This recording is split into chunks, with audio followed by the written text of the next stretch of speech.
शिवाय नमस्तुभ्यं कर देता है। उसकी मनोकामना 3 माह में भगवान शिव पूरी कर देता है। बटकेश्वर महादेव, बटकेश्वर।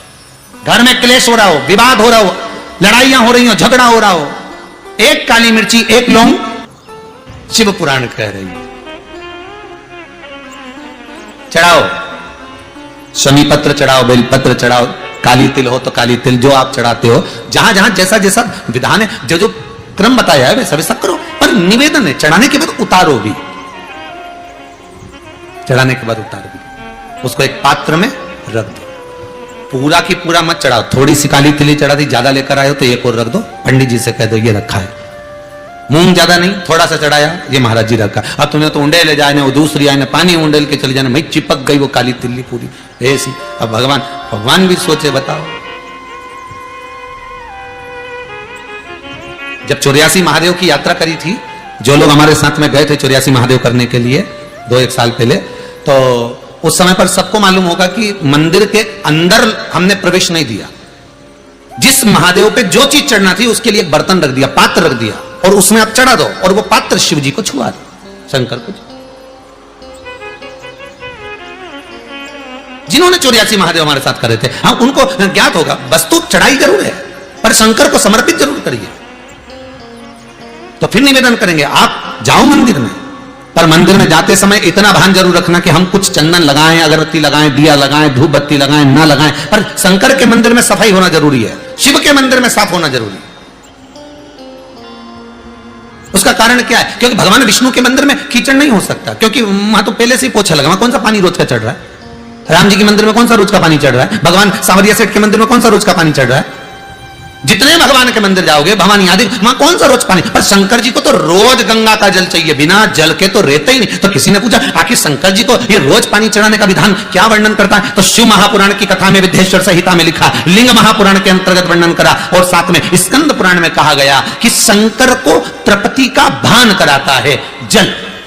अब कहा कि जल तो गंगा का होना चाहिए, फिर यहां शास्त्रों में लिखा कि गंगा का जल से अभिषेक करो शंकर भगवान का। तो अपन तो घर का लोटा से पानी भरते, मटके का पानी ले जाए, टंकी का पानी ले जाए भगवान को चढ़ाने के लिए। तो भगवान स्वीकार करता है क्या? शिव महापुराण की कथा कहती है, तांबे के लोटे में जो जल भरा जाता है और उसको शंकर के दरवाजे पर, चौखट पर लांग कर जब हम जाते हैं, शिव को समर्पित करते हैं, जैसे ही शिव की चौखट में हम प्रवेश करते हैं, मंदिर के अंदर प्रवेश करते हैं, उस समय पर भगवान शंकर के दरवाजे के नंदी भृंगी उसको, भगवान शिव के जो गण होते हैं, उसको गंगा का जल निर्मित कर देते हैं, उस कलश को ही गंगा का जल कर देते हैं, उसी को गंगा जल कर देते हैं।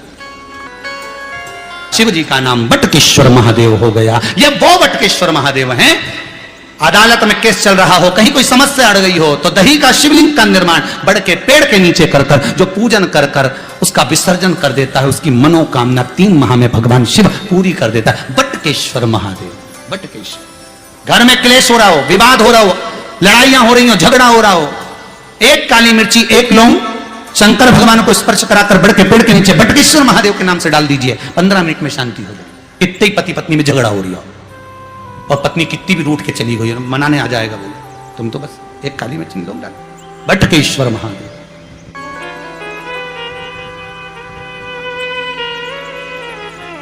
कितनी बार कहा आपको, कई बार कथा में कहा कि घर से पानी लेकर जाओ,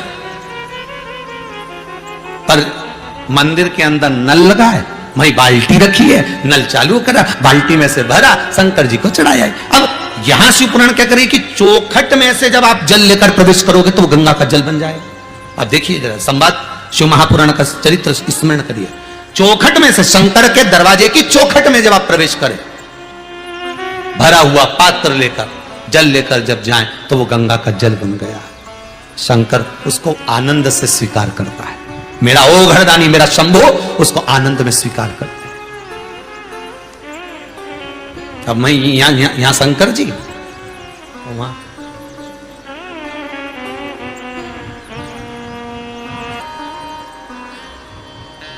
कई लोग प्रश्न खड़ा करते हैं, महाराज जी ये बताओ, सत्यनारायण जी की कथा में लिखा हुआ है कि ब्राह्मण ने सत्यनारायण जी की कथा कराई और उसका ये हुआ, बोले सही है कि गलत है, पहले लाद दिया। दूसरे में फिर उसने वो गया लक्कड़हारा, उसने सत्यनारायण जी की कथा सुनी और सत्यनारायण जी की कथा सुनी, प्रसाद लिया, घरे आया, लकड़ी बेचने गया, बोलो सही है कि नहीं, ऐसी है नहीं, हाँ, तो लकड़ी बेच के आया तो उसको अच्छा दुगना दाम मिला, उसने फिर सत्यनारायण जी की कथा कराई। फिर तीसरा अध्याय आ गया, उन्हें सत्यनारायण जी की कथा करी, लीलावती कलावती का संवाद आया। फिर चौथे में भी लीलावती कलावती का संवाद आया, वो का पति पानी में डूबने लगा, भगवान सत्यनारायण की कथा करवा। फिर पांचवें में राजा गया, सत्यनारायण जी की कथा का प्रसाद नहीं लिया तो सत्यनारायण भगवान ने रुष्ट हो गए। अब यह समझ में नहीं आई ये पूरे 5 अध्याय में सत्यनारायण की कथा कौन सी थी।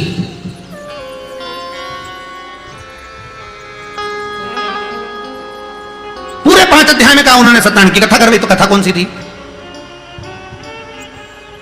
फिर उन्होंने कहा उन्होंने सत्यनारायण की कथा करवाई, तो कथा कौन सी थी। लक्कड़हारे ने सत्यनारायण की कथा करवाई, कथा कौन सी थी। लीलावती कलावती ने सत्यनारायण की कथा करवाई, कथा कौन सी थी। राजा कथा का प्रसाद लिया तो कथा कौन सी थी। स्कंद पुराण कर रही है, शिव पुराण कर रही है, कथा ये थी कि वो झूठ बोला ब्रह्मदेव और सत्य बोले मेरे भगवान लक्ष्मी नारायण। जैसे ही भगवान शंकर सामने आए और ब्रह्मा जी ने पूछा बताओ तुम्हें क्या चरण मिले, और भगवान विष्णु ने पूछा ब्रह्मदेव पहले तुम्हें बताओ सिर मिला, ब्रह्मा जी बोले मैं बाद में बोलूंगा पहले तुम बताओ तुम्हें क्या शंकर के चरण मिले। तब भगवान विष्णु उसी समय पर हाथ में कलश लिए, उस पे श्रीफल रखा था, आम के पत्ते लगे हुए थे, और सत्यनारायण भगवान के सामने भगवान विष्णु के सम्मुख में वो कलश रखा था। और भगवान विष्णु कहते हैं सुनो ब्रह्मदेव, मैं जब नीचे तलातल रसातल में जाता गया, जैसे ही मैं नीचे पहुंचा, पंच पुष्प में से एक पुष्प पारिजात का फूल, जिसको हार श्रृंगार का फूल भी कहते हैं, जिसको शिडली का फूल भी कहते हैं, हार श्रृंगार का फूल, ऊपर से सफेद, नीचे जो उसकी डंडी होती है वो थोड़ी नारंगी होती है, संतरे के कलर की होती है, नारंगी कलर। महाराज रात्रि में खिलने वाला ये फूल, रात्रि में जो फूल खिलता है ये पारिजात का, और हार श्रृंगार का जो ये पुष्प है जिसको हार श्रृंगार भी कहते हैं, पारिजात भी कहते हैं, और कहीं कहीं इसको शिडली का पुष्प भी कहते हैं। ऊपर से सफेद होता है, नीचे उसकी जो डंडी होती है वो नारंगी कलर की होती है।